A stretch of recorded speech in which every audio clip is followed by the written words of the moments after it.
Good afternoon and welcome to PRI's second annual conference, California Ideas in Action. I'm Sally Pipes. I'm President, CEO, and Thomas W. Smith Fellow in Healthcare Policy at Pacific Research.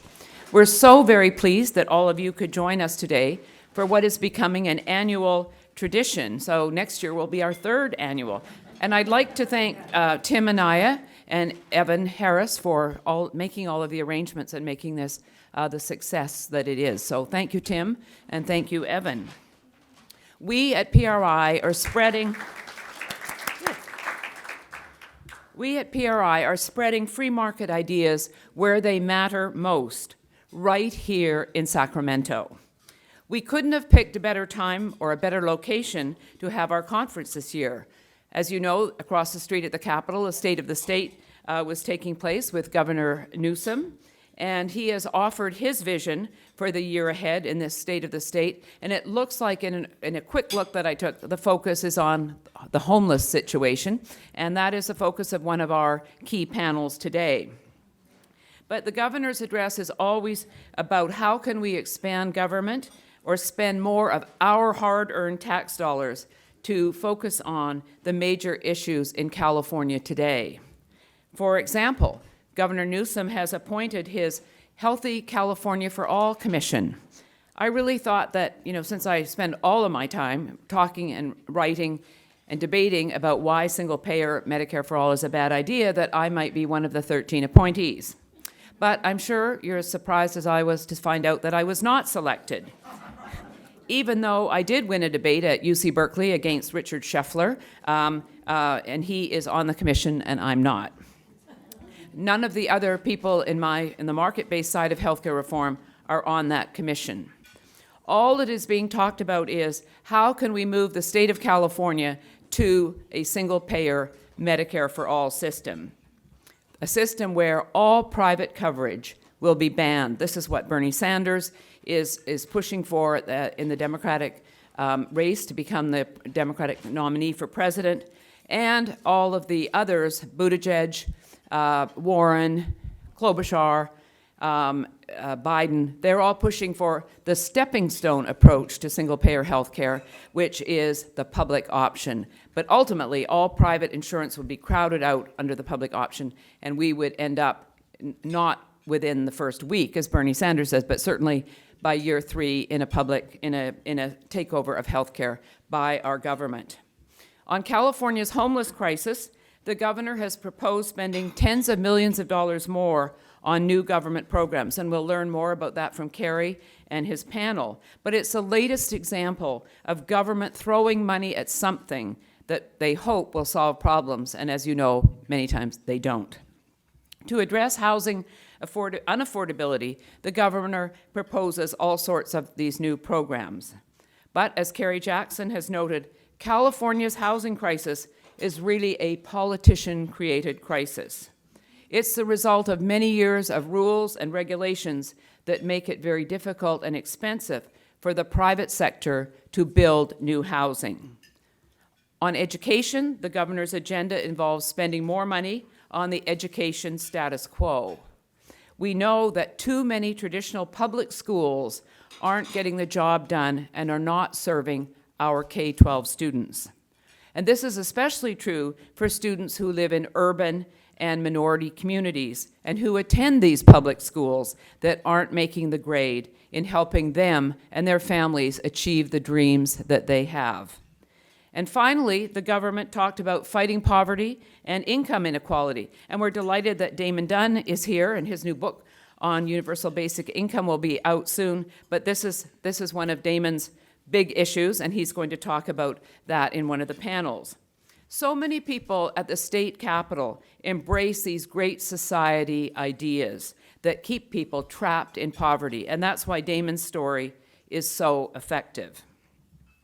The problems that the governor outlined in his speech today are indeed the major problems facing our state this year and for many years to come.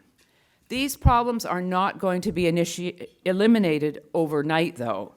We believe that the issues we are going to discuss today are California's major challenges for, as I say, the decade ahead. Any ophthalmologist will tell you that the goal is always to have 20/20 vision. We begin a decade, a new year and a new decade, where we want California to have a 2020 vision. Our goal today is to bring into focus a market-based vision for the problems that have confounded us for far too long. As I like to say, let's put the gold back in the Golden State.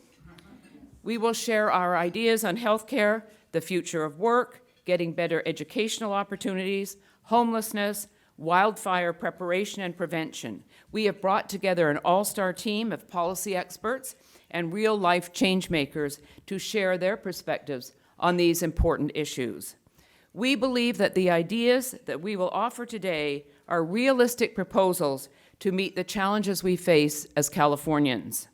And they don't involve expensive new government programs or massive new tax burdens to pay for them, many of which cause many of us to leave the state of California for states where the income tax burdens are far lower. And we're so honored today to have Judge Janice Rogers-Brown to deliver our keynote luncheon address today. If you haven't had the opportunity to hear Judge Brown speak before, this is a real treat, and you will be inspired by her remarks. In just a few minutes, she's going to offer her thoughts on the challenges facing California and America. She'll talk about how we can achieve free market policy victories despite what may seem like long political odds. It is our hope that you will leave today inspired by the ideas that you will hear by all of our speakers, and that you will go home ready to fight for free market reforms at the state and local level. Now, please enjoy your lunch, and we'll be back with the main lunch program shortly, where our board member, the Honorable Daniel Kolkey, will introduce Judge Brown. So thank you all, and please enjoy your lunch, and we'll be back up shortly. Thanks.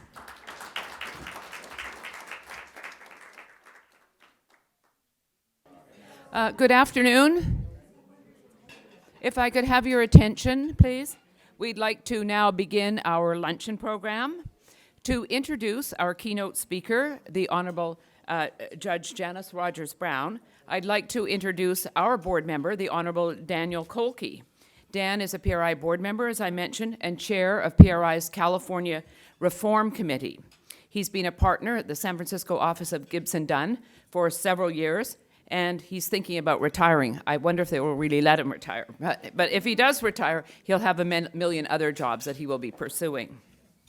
He is chair of the firm's California Appellate Law Practice Group, and he served for 5 years as an associate justice on the California Court of Appeal, 3rd Appellate Division. I'm saying now he needs to go on to the Ninth Circuit. I'm going to nominate him for the Ninth Circuit, even though I have no power. He also served as Legal Affairs Secretary and Counsel to Governor Pete Wilson, and also acted as Governor Arnold Schwarzenegger's lead negotiator for the Tribal State Compacts. Please welcome to the podium the Honorable Daniel Kolkey.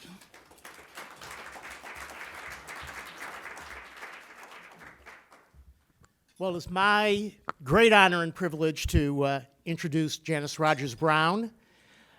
Janice was born in Alabama, and as she was telling us at the table, she was the daughter of a sharecropper. And from those humble beginnings, she got appointed to the highest court in California and the second most important court of appeals in the United States, which I'll get to in a moment. But Janice has had an extremely distinguished career. She spent a couple years as a deputy legislative counsel for the California Legislative Council. She was a deputy attorney general for the California Department of Justice for 8 years. She was a deputy secretary and general counsel of the California Business Transportation Agency.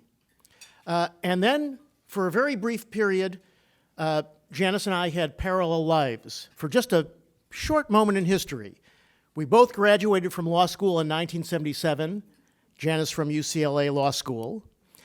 Janice, as Sally alluded to, Janice was Legal Affairs Secretary for Governor Pete Wilson from 1991 to 1994, and I succeeded Janice as Legal Affairs Secretary. Janice then was appointed to the California Court of Appeal, 3rd Appellate District, in 1994, and she served there until 2005, and I succeeded her on the California Court of Appeal. And I might note that I use the word succeeded because when Thomas Jefferson was ambassador to France, he had come in just after Benjamin Franklin had left. And the French government said, well, Mr. Jefferson, are you replacing Mr. Franklin? And Jefferson said, no one can replace Dr. Franklin. I am succeeding him. And in the same sense, no one can replace Janice Rogers Brown. I simply succeeded her in a couple positions. And that is where the parallelism ends, because at that point, Janice went on to real glory. She got appointed to the California Supreme Court as an associate justice by Governor Wilson and was confirmed by the Commission on Judicial Appointments and served there with great distinction from 1996 to 2005. And then President George W. Bush nominated, and Janice was confirmed by the U.S. Senate to what really is the second most important court in the United States, which is the Court of Appeals for the District of Columbia, where again she served with great distinction. But I think to just kind of close this introduction of this incredible trajectory and career of Janice Brown, the best way to appreciate Janice is for me just to note a couple of her quotes and prose that shows her devotion to common sense, free markets, property rights, and free speech, which together is what has made this country the most free and prosperous country in the world. So let me just take a couple quotes I found on the internet from Janice that shows her insights. Quote, government is the only enterprise in the world which expands in size when its failures increase. And just think of the Great Recession, which really was greatly caused by government programs that were pushing loans to people who couldn't afford them that resulted in the whole financial crisis. Janice also has noted, quote, where government, and this is very eloquent, where government moves in, community retreats, civil society disintegrates, and our ability to control our own destiny atrophies. So, with those brilliant words, I introduce and welcome Judge Janice Rogers Brown.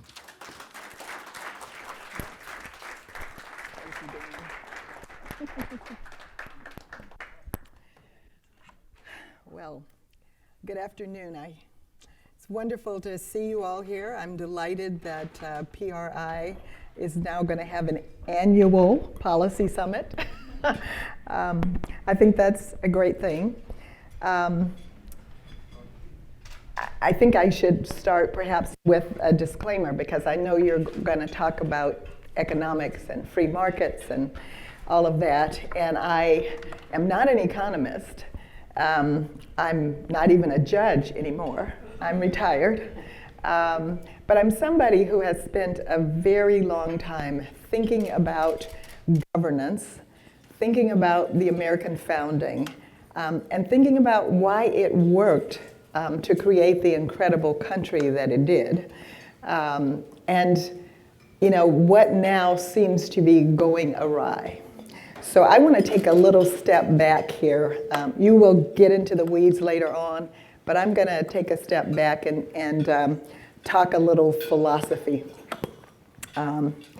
In, I think, probably 2000, Steely Dan, which is a, you know, for those of you who aren't into music, a group, a musical group, released an album which I thought contained a very intriguing song.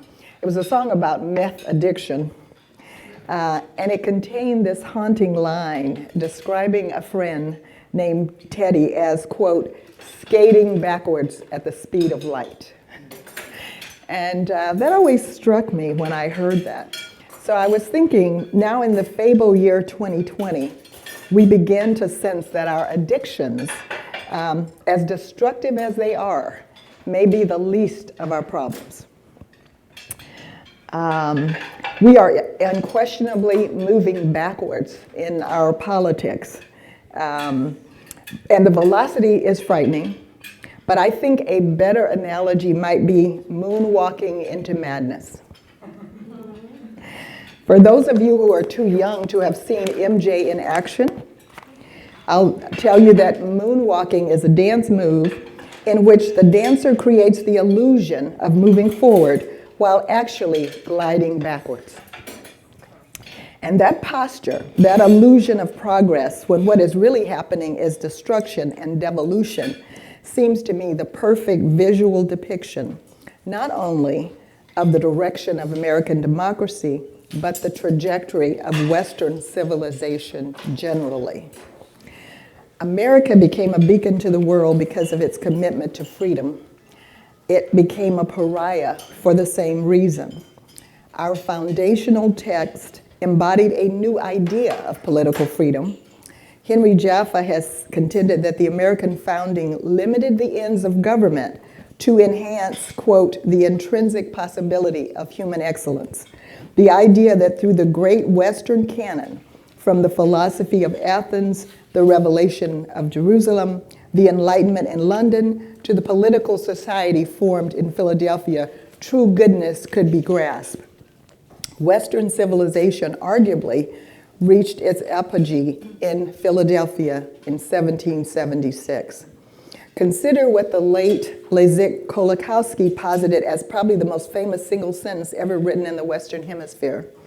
He nominated, quote, "We hold these truths to be self-evident, that all men are created equal, that they are endowed by their Creator with certain unalienable rights, that among these are life, liberty, and the pursuit of happiness."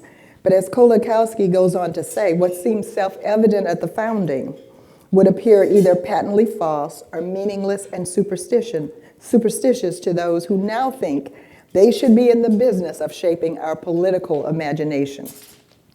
Why the ancients would dismiss this idea is obvious. They did not think in terms of human equality. But why today's cognitive elite feels compelled to do so is a more intriguing tale. There's a writer by the name of Orestes Brownson. He was a contemporary of Lincoln, actually, and I think he concisely captures what's unique about America. He said its idea is liberty, indeed, but liberty with law and law with liberty.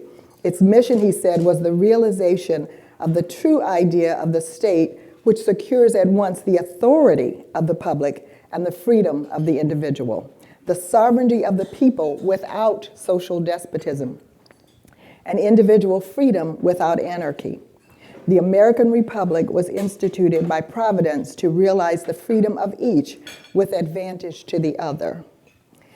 Now you may ask, why then do we have at least 12 candidates for president, all of whom are espousing socialist ideas? I mean, how did that happen? And I'm going to present a theory of how that came about, because I think people feel a little disoriented when they see how things are. Like, that just doesn't make any sense. You know, how do we have this pack of socialists? So although socialism was never formally adopted in America, the assault on private property, which socialist ideas engendered, largely succeeded. That success depended in large part on a so-called second founding pursued and implemented by American progressives. Its early objectives were achieved by stealth and sleight of hand. Woodrow Wilson forthrightly argued that the Madisonian equilibrium, the Constitution's architecture of separated powers, federalism, and checks and balances, was, he said, woefully inadequate for handling the tests required by the government of a modern industrial nation. The second founding, which was baldly intended to efface the original founders, was based on the progressives' theory or philosophy of history. For progressives, history is not a mere record of events, but a providential working out of rational ends. At least that's how they describe it. But despite their outsized confidence that the human condition would would improve as history marches forward. They also argued that history could and should be pushed along with the help of the benign guidance of disinterested experts. In other words, even though history has this evolutionary potential and everything is going to work out just fine, you need this cadre of bureaucrats to make sure that all goes well. Okay, so they argued that we needed this change from the initial founding, but the American people were very slow to abandon their wariness about unlimited government. I think the progressive victories were solidified by FDR's reframing of the question of expanding government in terms that seem to be upholding the founding based on nature rather than repudiating it. And one of the things he does is very, very interesting when he gets to the four freedoms and all of that. He says, you know, that was good for the founders and for that generation. It's probably not adequate for what we need to do. How can we have the equal pursuit of happiness, right? Well, if you ever read that, it says nothing about the equal pursuit of happiness. He just sort of inserts something in there. And that's kind of how it was done, using the same words, but completely changing the meaning of it. Now, I'm going to say that this is a ruse that could not have succeeded without the complicity of the judicial branch, right? Okay. American jurisprudence of the 20th and 21st centuries has time and again drifted from its roots in the common law and Madisonian constitutionalism toward this progressive vision of history. And while the progressives have rhetorically divorced themselves from their Darwinian roots, it can still be recognized for what it is, something deeply and irrevocably hostile to the American Constitution. But after 1937, the Supreme Court adhered to what they considered a new science of jurisprudence that essentially legitimated the arrival of the Leviathan state, right? So all of the limits kind of went away. America now has the oldest written constitution. Its eloquence and venerable old age should be a reason to hold it in high esteem. Instead, as a couple of constitutional scholars have confirmed recently, the U.S. Constitution is increasingly out of step with global trends. An analysis of the 729 constitutions adopted by 188 countries from 1946 to 2006 reveals that since the beginning of the 21st century, there has been a precipitous decline in the use of the American Constitution as precedent. Indeed, the constitutions of the world's democracies are less similar to the U.S. Constitution now than at any time in the past 60 years. So they're writing lots of constitutions, they don't look like ours. And I think that's because, and you may have heard a couple years ago that Ruth Bader Ginsburg said, well, if I were writing a constitution now, I certainly would not use the U.S. Constitution as the model. And she thought that the Constitution of South Africa was a much better effort. And that was what she recommended. Now, it just so happens that more recently, the president of South Africa decided that he would appropriate the land of the white South Afrikaners. And apparently, that constitution that she thought was so good would permit that. So, so the problem is, natural rights do not change with time. And Lincoln said it's the role of great political actors to look backward rather than forward. But progressive theorists, particularly those in the judicial branch, disagree. They say the genius of the Constitution does not rest in any static meaning it might have in a world that is dead and gone. As William Brennan, a well-known proponent of the idea of the living Constitution, explained, he said, the vision of our time is destined to be different from the vision of other times, and the central part of the judicial role is to act as a visionary, asserting that individual dignity is the most important of all political values. Brennan saw the judge's job as articulating its meaning, and this is the key, as that meaning reveals itself in time. Okay? So that meaning will keep shifting. Brennan was noteworthy for his candor, but many members of the judicial branch are equally thoroughgoing historicists. That is why the constitutional interpretation under which the Supreme Court is currently operating is profoundly different from the founders' Constitution.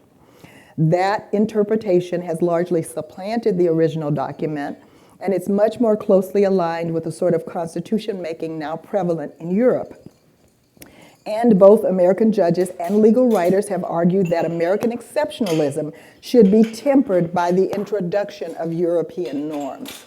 What they're saying is you should read the Constitution as it would be read in these international venues. So the First Amendment, for instance, would be read as they read it, which is if the speech is offensive, then it's not okay.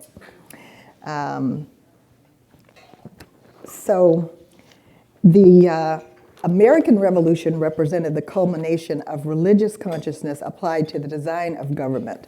The French Revolution heralded the beginning of the secular age. The founders were trying to preserve the permanent rights of creatures made in the image of God, understanding that democracies can err and that an elective despotism is as oppressive as any other. The French Revolution provided the intellectual framework for collectivism, and collectivism sought to answer a different question: how to achieve what Tom Sowell calls cosmic justice, and progressives and liberal theorists call social justice, a world of social and economic equality. Such an ambitious proposal sees no limit to man's capacity to reason. It presupposes a community can consciously design not only improved political, economic, and social systems, but new and improved human beings as well. Until quite recently, liberals, who have now gone back to calling themselves progressives, had still found it necessary to insist that a government entrusted with all the powers of European social democracies would still be gentle and do nothing to reduce civil liberties. The interpretation of a constitution of enumerated powers required courts to apply timeless principles to changing circumstances. A living constitution denies that there is any such thing as timeless principles. Of course, if there are no eternal verities, there are no inherent rights either.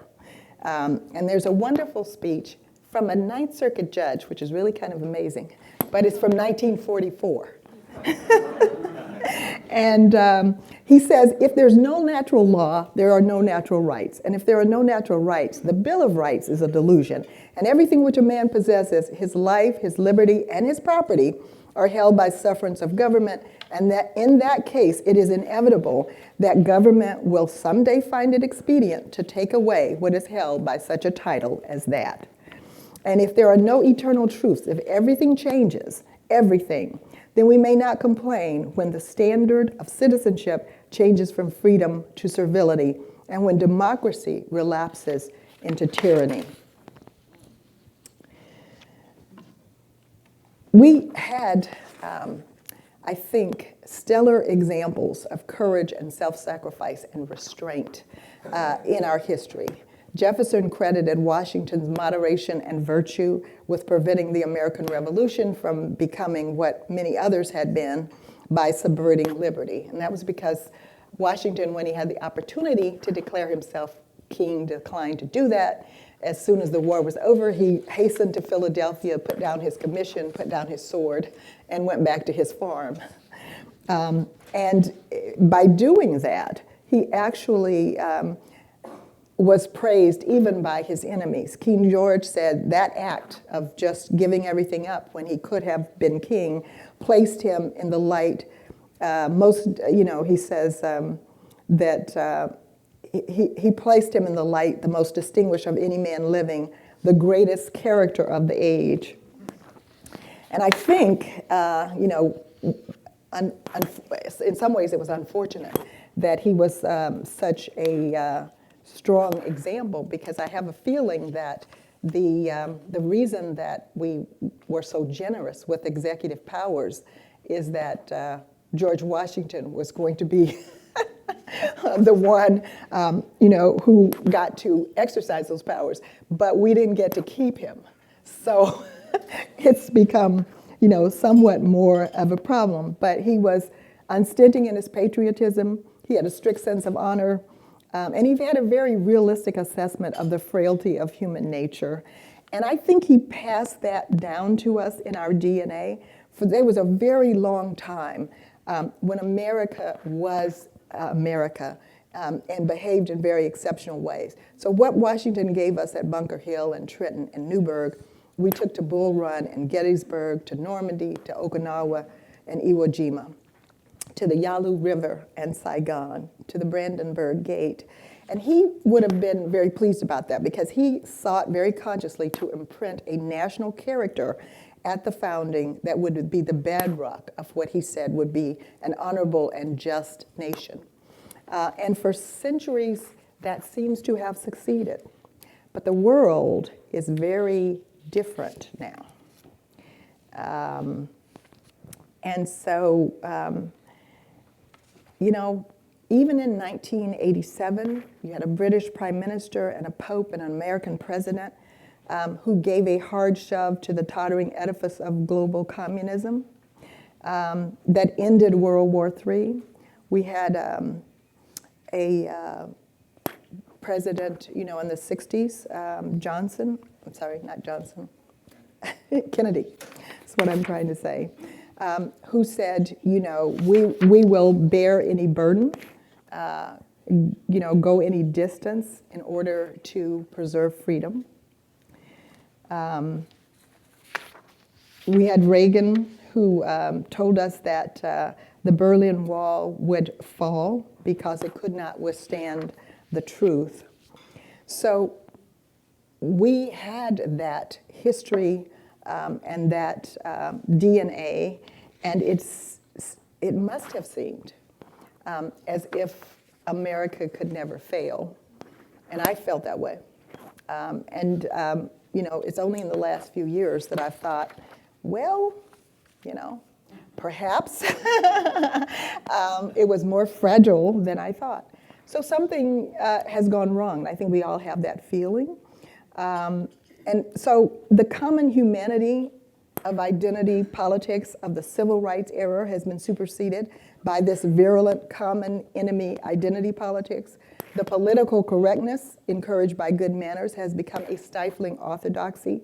Speech codes have morphed into full-scale riots where students at elite schools threaten and badger the administrators and the faculty while claiming physical assaults on unpopular speakers are justified because it is, quote, self-defense. I'm very familiar with Berkeley, which in February 2017 had basically a riot where they smashed ATMs, set fires, hurled rocks and Molotov cocktails at the police, attacked peaceful protesters. And then the next day there was this in the Berkeley paper. It said, if you condemn the actions that shut down this literal hate speech, you condone Milo Yiannopoulos' presence, his actions, and his ideas. You care more about broken windows than broken bodies. I can't impeach Trump. I can only fight tooth and nail for the right to exist. So it's time for those waiting in the center to pick a side. So that's what we're dealing with now, a way of thinking about the world, which is filled with cognitive distortions, right? If you look at what they're saying about my right, his ideas are a threat to my right to exist. That's literally what they're saying. And if you condemn my violent actions, that means you condone his ideas, right? I mean, look how convoluted this is. There's an idea out there that life is a battle between good people and evil people. And if you don't agree with me, if you don't agree with the flamethrowers, then obviously you're among the evil people. And so that's how this works now. And up until the election of Donald Trump, I had seen several inaugurations, all of which in some way lauded the ability to have a peaceful transition of power. But in 2016, that did not happen. That did not happen. The losers dubbed themselves the resistance, and apparently with no sense of irony, because that was exactly what the White Citizens Council called themselves when Brown v. the Board was decided, by the way, the resistance. So, but they had riots because Trump was elected. They blocked highways, vandalized buses and cars. And then again, here's this justification. One anarchist justified the violence, this is the one that in Portland, to the Oregonian, by explaining that no one should expect, quote, black youth to be peaceful, unquote, when Nazis are going to kill them, right? So it's catastrophizing, hugely exaggerating what's going on. And I won't even comment on the farcical actions of the House of Representatives in this so-called impeachment. So I will just end by saying I think the founders, particularly George Washington, understood that absolutism, even when we can offer a rational justification for its claims, is the enemy of true liberty. Roger Scruton summarizes an essential insight from Adam Smith. He says, when Smith made freedom central to the vision of the modern economy, he was clear that freedom and morality are two sides of the same coin. A free society is a community of responsible beings. It is not a society of people released from all moral constraint, for that is precisely the opposite of a society. In the words of Daniel Mahoney, we are subject to the Tocquevillian conundrum. Liberal democracy needs the wisdom of self-restraint and elevation provided by religion, but it has been the great project of progressive politics as well as modern theology to defend human freedom by limiting the power of God. Just as Victor in the Revolutionary War had required the nation's freedom fighters to summon up the old courage, it is clear when Washington refers repeatedly to divine intervention that he invokes a broad and traditional view of providence.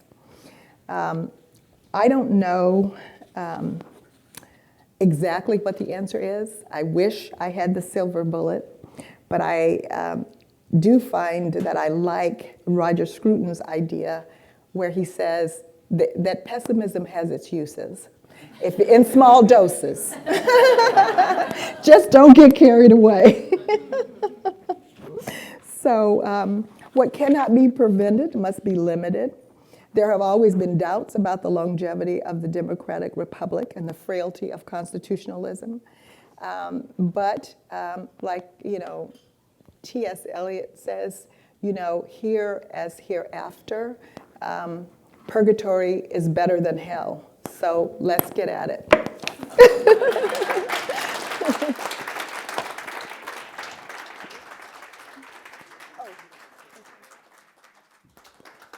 So we have time for a couple of questions for Judge Brown. So if you have a question, please raise your hand and I'll come to you with the mic.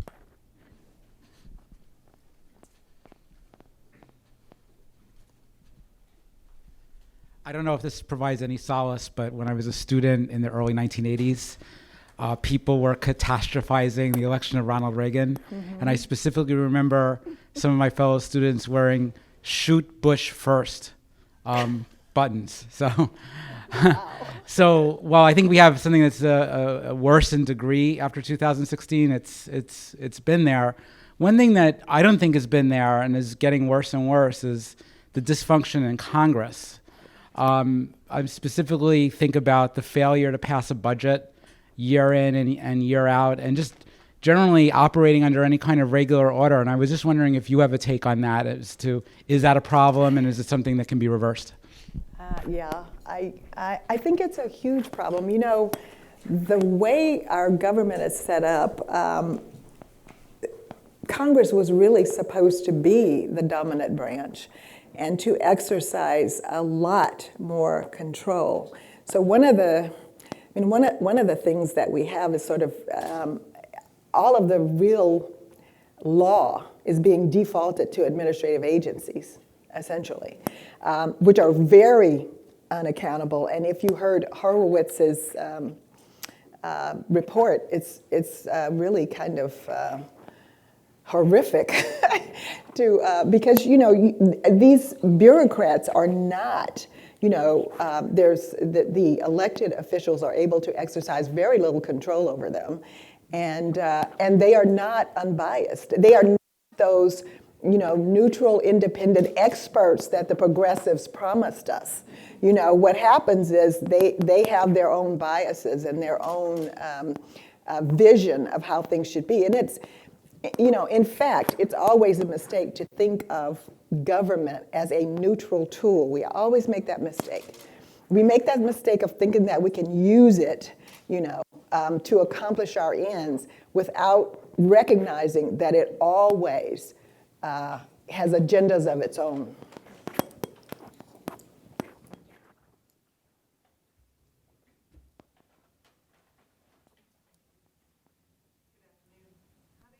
How do you feel about the extension of the Supreme Court from its current number of federal, not California, federal, from the 9 justices it is now to a possible 15?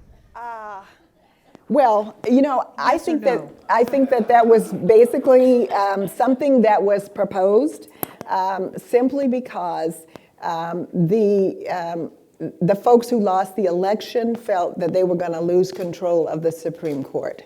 And so it was really interesting because the Supreme Court was the most wonderful institution in the land, and everything they said was the absolute gospel until they realized they weren't going to be able to make the appointments. And then it became an illegitimate institution. Did you notice that? Immediate shift.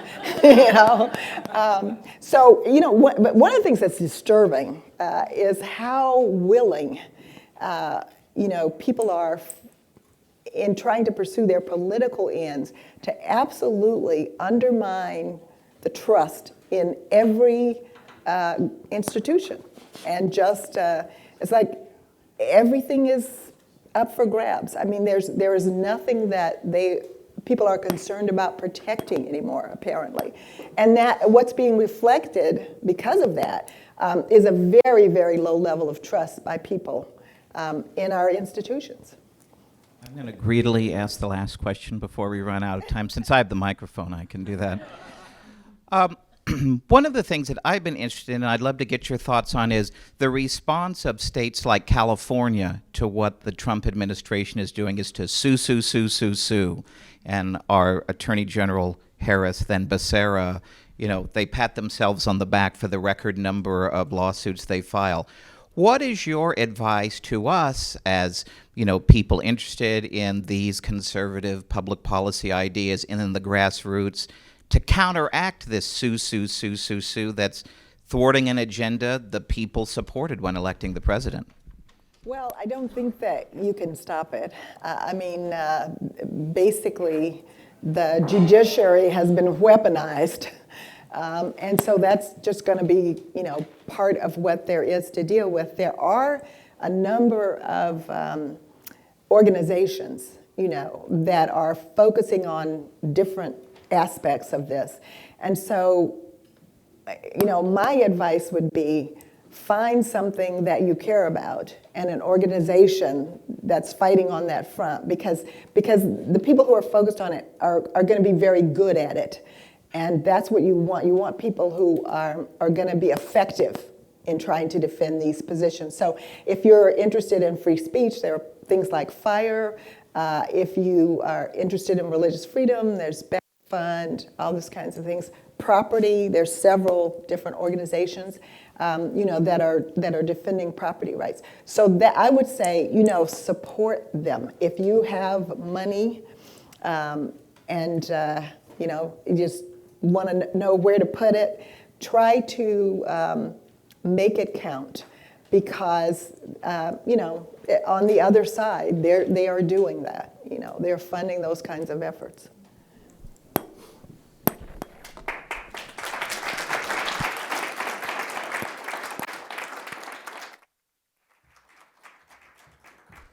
Thank you so very much, Judge Brown, for such an inspiring presentation. We have a lot to think about, and we have PRI has a lot of work to do to instill a society based on individual responsibility, freedom, and liberty. There's a huge job ahead of us. Our work is not done, and I don't know if it'll ever be done, but we have a lot to do. We're going to take a short break, maybe 10 minutes max so that we can get the stage ready. Dan Kolkey is up next, and then we have a series of panels. So if you need to use the washroom or want to get a drink of water, please do. But please be back in your chair by 1:25. Thank you.